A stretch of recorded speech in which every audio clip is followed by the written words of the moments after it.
কেন আমাদেরকে টার্গেট করছেন? আমি বললাম যে আপনারাই এতদিন 15 বছর বলে আসছেন ঠাকুর ঘরে কেড়ে কলা আমি খাই নাই, তা আপনি কলা খাওয়ার দায়িত্ব নিছেন কেন? আপনি কলা খাওয়ার দায়িত্ব নিলেন কেন? আমিরে জামাত কোনো একটা জায়গায় বিএনপির নাম উচ্চারণ করেছে যদি প্রমাণ করতে পারেন, প্রত্যেকটার শব্দ আমরা প্রত্যাহার করব। কিন্তু আপনি কেন গায়ের দিকে নিলেন? আপনারাই প্রমাণ করছেন যে এগুলোর সাথে আপনারা সম্পৃক্ত। আপনাদের চুলকানিতে প্রমাণিত হয় যে এগুলো প্রত্যেকটার সাথে আপনারা সম্পৃক্ত। জামাত প্রমাণ করে নাই, প্রমাণ করেছেন আপনারা। জামাত উত্থাপন করেছে, প্রমাণ করার দায়িত্ব আপনারা নিন। আসসালামু আলাইকুম ওয়া রাহমাতুল্লাহ। সুপ্রিয় দর্শক, আমাদের গ্রামের ভাষায় একটা প্রবাদ আছে, ঠাকুর ঘরে কেড়ে তখন বলে আমি তো কলা খাইনি বাবা। তো এই প্রবাদ এখন বিএনপির সাথে মিলে যাচ্ছে। সেই কথাই বলেছেন ডক্টর শফিকুল ইসলাম মাসুদ ভাই, যে আমিরে জামাত তো কোনো দলের নাম নেয়নি, বা মিজানুর রহমান আজহারেও কোনো দলের নাম নেয়নি। তো তাহলে বিএনপির নেতাকর্মীরা এরকম তেলে বেগুনে জ্বলে উঠল কেন?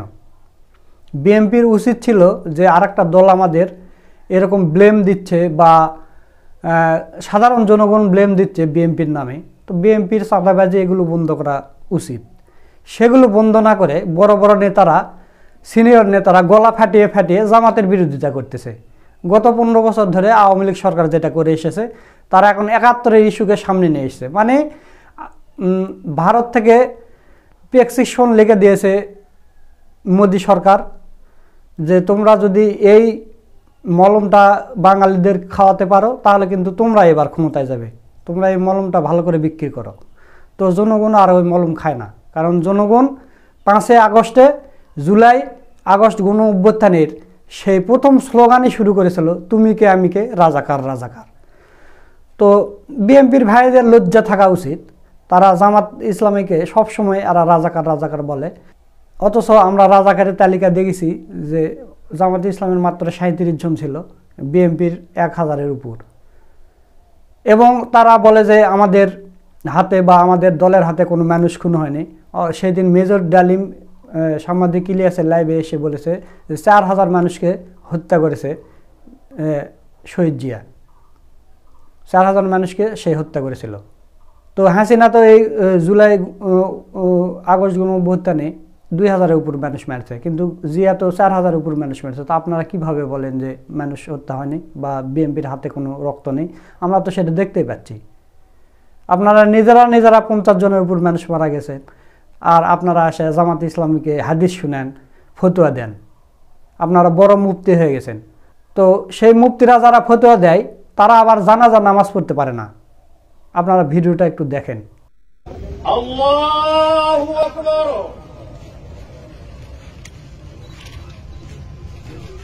আয়োরে মা।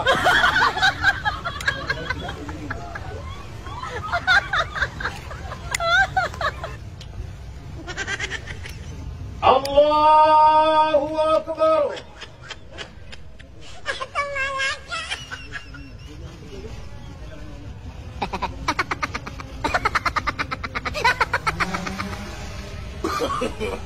No, no, no, no.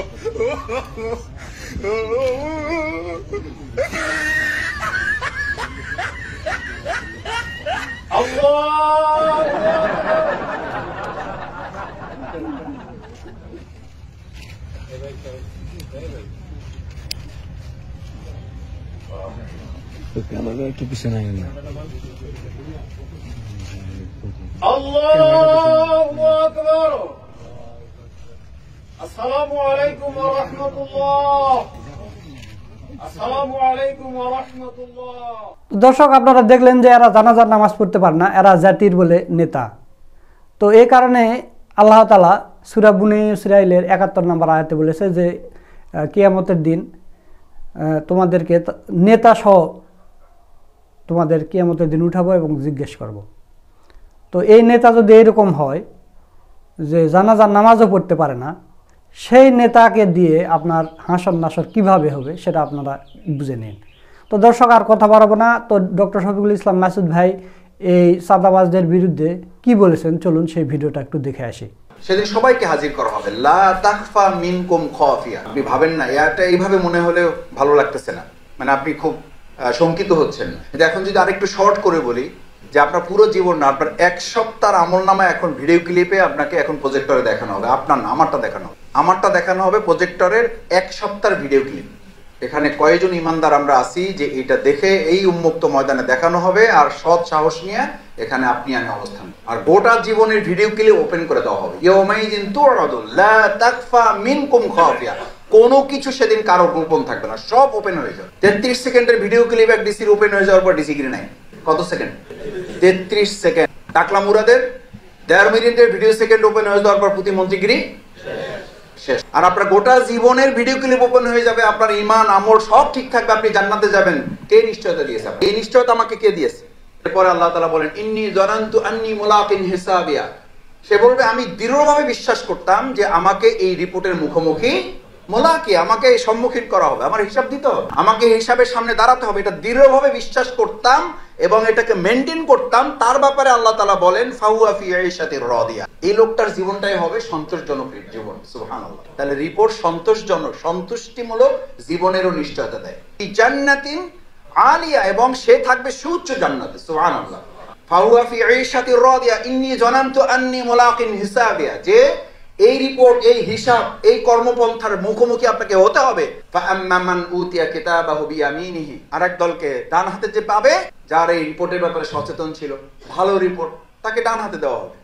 How মুকরাউ কিতাবিয়া, সে সবাইকে ডেকে ডেকে বলবে যে দেখেন আমার রিপোর্ট, ভালো রিপোর্ট সবাইকে দেখাবে। ওয়া আম্মা মান উতিয়া কিতাবাহু বিশিমালিহি, আরেক দলকে তার আমলনামা বাম হাতে দেওয়া। এই শিমালিহি যার আমলনামা তার বাম হাতে দেওয়া হবে, সে ওয়ালাম আদরি হিসাবিয়া, বলবে আমি এরকম রিপোর্টের ব্যাপারে আমি কিছু জানি না, এগুলো আমাকে না দিলে ভালো। হিসাবের মুখোমুখি ওখানে হতে চায় না, তার হলো আমলনামা বাম হাতে দেওয়া হবে। অন্য জায়গায় বলা হচ্ছে ওয়া আম্মা মান উতিয়া কিতাবাহু ওয়ারা জহরি, আরেক দলতে তার আমলনামা পিছন দিক থেকে বাম হাতে দেওয়া। ওয়ায়াদু সুবুরা ওয়ায়াসলা সাইরা, বদনসিব কপাল পোড়া এবং একটা আলাদা জাহান্নাম তার জন্য নিযুক্ত করা আছে। সাইর আছে, জাহান্নামের নাম আছে, একটা আলাদা জাহান্নাম ফিক্স করা আছে। ওয়ায়াদু সুবুরা, সে কপাল পোড়া হবে, সে বদনসিব হবে যার আমলনামাটা বাম দিক থেকে পিছন দিক থেকে পাবে। ওয়ায়াসলা সাইরা, এবং তার ব্যাপারে কোনো দেরি করা হবে না। ওয়ায়াসলা শব্দের ব্যাখ্যা করা হয় যে দ্রুত, কোনো হিসাব নিকাশ ছাড়াই তাকে বলা হবে, বিনা হিসাবে তাকে কোথায় দাও, সাইর জাহান্নামে তাকে ফেলে। জান্নাতিন আলিয়া, সুউচ্চ জান্নাতে থাকার জন্য রিপোর্ট রাখা, আর রিপোর্ট না রেখে সবচেয়ে খারাপ নামক একটা সাইর জাহান্নামে যাওয়া, বাঁচার জন্য আমরা রিপোর্টের সিদ্ধান্ত নিতে চাই। দেখে ইনশাআল্লাহ পারবেন? ইনশাআল্লাহ।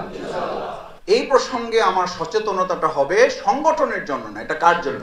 আমার নিজের জন্য। আমি তো সংগঠনে আসছি ফাআলহামাহা ফুজুরাহা ওয়া তাকওয়া, আমার ভালো মন্দ তো আমি জানি, আল্লাহ আমাকে জানিয়ে দিয়েছে। কদ আফলাহা মান যাক্কাহা, আমি এই রিপোর্টের মাধ্যমে আমাকে পরিশুদ্ধ করব, এই জন্য যে আমার সফলতার জন্য এটা দরকার। আমার সফলতা বলা হয় নাই তোমার সংগঠনের সফলতা, বলা হয় নাই তোমার দেশের সফলতা, বলা হয় নাই তোমার পরিবারের সফলতা। পাগলও তার ভালোটা বুঝে। তাহলে আল্লাহ আমাকে বুঝিয়ে দিলেন যে তোমার সংশোধন সংস্কারের উপরে তোমার সফলতা নির্ভর করে। আয়েশা সিদ্দিকা রাদিয়াল্লাহু তাআলা এতটা সচেতন করেছেন, রাসূল করিম সাল্লাল্লাহু আলাইহি ওয়াসাল্লাম থেকে বর্ণনা, ক্বালা নবী সাল্লাল্লাহু আলাইহি ওয়াসাল্লাম হুসিবা ইয়াউমাল কিয়ামাতি উসিবা, কাল কিয়ামতের দিন যদি কারো হিসাবের জন্য কাউকে শুধু দাঁড় করে দাও, শুধু বলা হয় ইকরা কিতাবা, তোমার বই পড়ো এবং হিসাব দাও, শুধু এতটুকু বলা মানে হলো সে নিশ্চিত কোথায় যাবে? জাহান্নামে। নিশ্চিত সে জাহান্নামে যাবে। তাহলে আপনার প্রস্তুতিটা কি? প্রস্তুতিটা রাসূল করিম সাল্লাল্লাহু আলাইহি ওয়াসাল্লাম দুটো প্রস্তুতি, হাসিবু ক্বাবলা আন তুহাসাবু, মুতু ক্বাবলা আন তামুত, দুটো প্রস্তুতি গ্রহণ করতে বলেছেন। মৃত্যুর জন্য নিজেকে প্রস্তুত রাখো, মুত ক্বাবলা আন তামুত, মৃত্যুর আগে বারবার নিজেকে মৃত্যুর মুখে দাঁড় করাও। চূড়ান্ত হিসাব দেওয়ার আগে প্রতিদিন,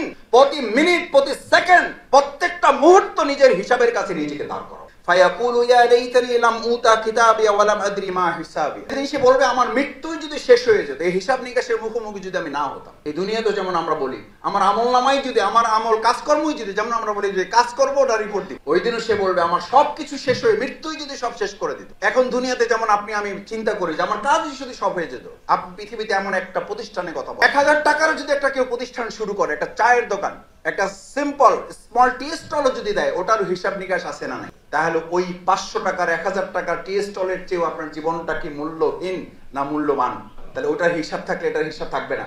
আজকে বাংলাদেশ জামাত ইসলামী নিয়ে যারা কথা বলে, তারা বেহিসাবি জীবন পরিচালনা করতে চায় বলেই জামাতকে তারা সহ্য করতে পারে। আর আমরা তাদের কাছ থেকে হিসাব নেব এবং জনগণের কাছে হিসাব দিতে আমরা তাদেরকে বাধ্য করব। আমিরে জামাতের কথা তাদের ভালো লাগে না। ভালো লাগে না কেন? লাগে না এই জন্য যে আগে জনগণকে রাষ্ট্রের কাছে হিসাব দিতে হতো, আর আমরা জামাত ইসলামী বলছি রাষ্ট্রকে জনগণের কাছে হিসাব দিতে বাধ্য করা হবে।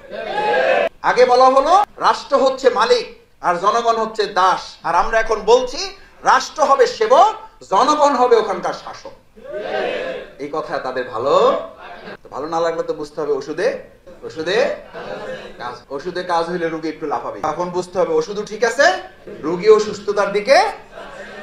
কেন আমাদেরকে টার্গেট করছেন? আমি বললাম যে আপনারাই এতদিন 15 বছর বলে আসছেন ঠাকুর ঘরে কেড়ে কলা আমি খাই নাই, তা আপনি কলা খাওয়ার দায়িত্ব নিছেন কেন? আপনি কলা খাওয়ার দায়িত্ব নিলেন কেন? আমিরে জামাত কোন একটা জায়গায় বিএনপির নাম উচ্চারণ করেছে, যদি প্রমাণ করতে পারেন প্রত্যেকটার শব্দ আমরা প্রত্যাহার করব। কিন্তু আপনি কেন গায়ের দিকে নিলেন? আপনারাই প্রমাণ করছেন যে এগুলোর সাথে আপনারা সম্পৃক্ত। আপনাদের চুলকানিতে প্রমাণিত হয় যে এগুলো প্রত্যেকটার সাথে আপনারা সম্পৃক্ত। জামাত প্রমাণ করে নাই, প্রমাণ করেছেন আপনারা। জামাত উত্থাপন করেছে, প্রমাণ করার দায়িত্ব আপনারা নিয়েছেন। আজহারী ভাই কি একটা কথা বলে দিচ্ছেন, খুবই সিম্পল কথা বলেছেন, এখন তারা টার্গেট করছে। উনি জামাত ইসলামী করেন, অথবা উনি জামাত করতেন, অথবা ভবিষ্যতে করবেন বলে মনে হচ্ছে। আল্লাহ আপনাকে পৃথিবীতে সৃষ্টি করেছেন ভারসাম্যহীন না ভারসাম্যপূর্ণ করে? ভারসাম্যপূর্ণ করে। যে দুনিয়াতে একটা থাপ্পড় মানুষকে দেখায় সন্তুষ্ট করার জন্য যদি তাকে 100টা খাইয়ে তারপর একটা কাজ করতে হয়, তাহলে আপনি কত চমৎকার রিপোর্ট রাখলে কাল কিয়ামতের দিন সুন্দর করে হিসাবটা সহজভাবে আপনি দিতে পারবেন। গোটা দুনিয়াটা একটা রিহার্সাল, ওইটা হলো ফাইনাল প্রিপারেশন। এখানে হিসাব জবাব দিয়ে এগুলো তো জাস্ট প্রস্তুতি পড়বে, it's a preparation work. Final জবাব দিয়ে তো আল্লাহর কাছে দিতে হবে, এবং তার কাছে দিতে হবে যিনি সবকিছু জানেন, দেখেন এবং সবকিছু লিপিবদ্ধ করা, কোনোটা বাদ পড়ে না। সেজন্য বলা হচ্ছে চূড়ান্ত প্রস্তুতির জন্য আপনাকে এটা বলা হয়েছে, পাঠ করো তুমি তোমার কিতাব, যেদিন তোমার হিসাব গ্রহণের জন্য তুমি কেন যথেষ্ট হবে। আল ইয়াওমা নাখতিমু আলা আফওয়াহিহিম। এই আমার মতো আপনার মতো বাঙালিদের মুখ বন্ধ করে দাও। আমার মাদ্রাসার প্রিন্সিপাল এই আয়াতের ব্যাখ্যায় সূরা ইয়াসিন এই আয়াতের ব্যাখ্যায় বলতেন যে মাসুদ, এই আয়াত শুধুমাত্র সম্ভবত হইতে পারতো যে এটা শুধু বাঙালিদের জন্য। বিদেশে কোনো অন্যায় কেউ করলে সাথে সাথে সে ক্ষমা চেয়ে, তার হয়তো অন্যায় না। আর আমাদের দেশে অন্যায় নিজে করার পরও 5টা যুক্তি, কিয়ামতের দিনে একই কাহিনী করে। কার রিপোর্ট কারে দিচ্ছেন?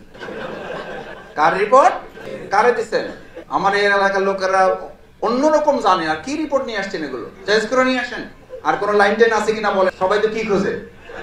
লাইন খোঁজে। লাইন আছে কিনা বলেন। কি লাইনে যোগাযোগ করলে কাজ হবে লাইন বলেন। কোথায় যেতে হবে? আছে কোনো লাইন? কোনো লাইন নেই। সেই জন্য আমার প্রিন্সিপাল বলতো যে আজ শুধুমাত্র সম্ভবত আল্লাহ মাফ করুন, এটা শুধু বাঙালিদের জন্য কার্যকর। আল ইয়াওমা নাখতিমু আলা আফওয়াহিহিম। উনি মজা করে বলতেন যে আল্লাহ তখন ফেরেশতারে বলবে এটা বাড়ি কই জিগাও। তো ফেরেশতারা বলবে যে আল্লাহ জিগান লাগবে না। কথা শুনে বোঝা যাচ্ছে এরা বাংলাদেশে ছিল।